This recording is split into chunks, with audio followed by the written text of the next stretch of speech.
So, Donald Trump is about to become officially the President of the United States. What is he going to do with Syria? Will he keep supporting the Kurds as the United States has been doing for years up until now? The problem in Syria remains that while Assad's gone, the last thing that we need is to have a new terrorist state created there. The country has already been fragmented since the days of the Arab Spring, almost 15 years ago, and there's no real way to know whether the HTS terrorist group now in control in Damascus can reunify the country or not, or most importantly, whether it really has given up terrorism as they seem to be trying to claim or not. So I think it's in U.S. interest in many respects to stay involved because of the danger of anarchy and spreading terrorism that could result if we were to leave. But Trump has not said anything on these issues, simply that our position should be hands-off.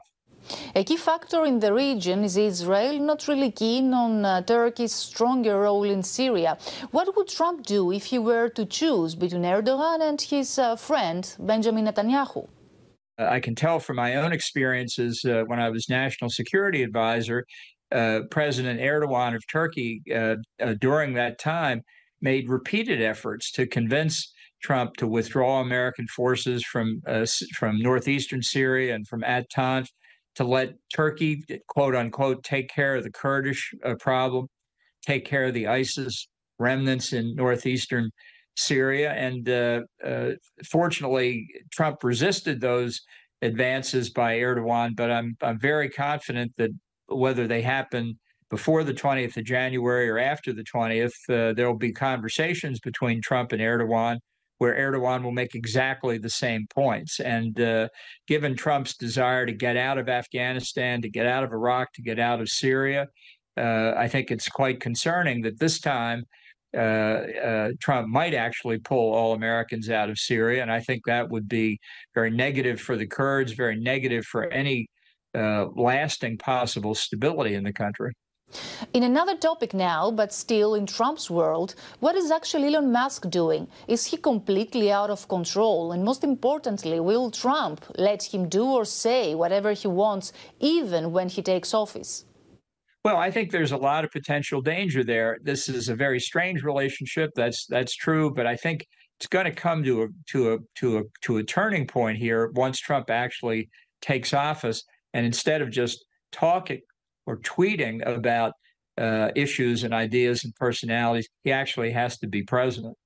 Now, when it comes to Russia-Ukraine conflict, do you see Trump leaving Europe totally alone to deal with Russia, even when there are specific countries in the continent seeing Moscow as a direct threat to them? Well, I don't think Trump fully understands the nature of Putin's ambitions, not just in Ukraine, but in other territory of the former Soviet Union, not to recreate the USSR, but to recreate the Russian Empire.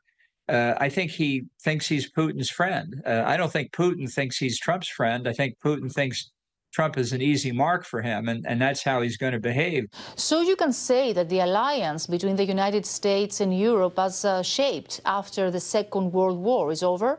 Well, I don't think it's necessarily over, but I'm very worried about how much damage can be caused, and I don't think it's in the U.S. interest to have this happen. It's certainly not in Europe's interest because there isn't any substitute for the United States. That's the reality. Ambassador, thank you very much for being with us.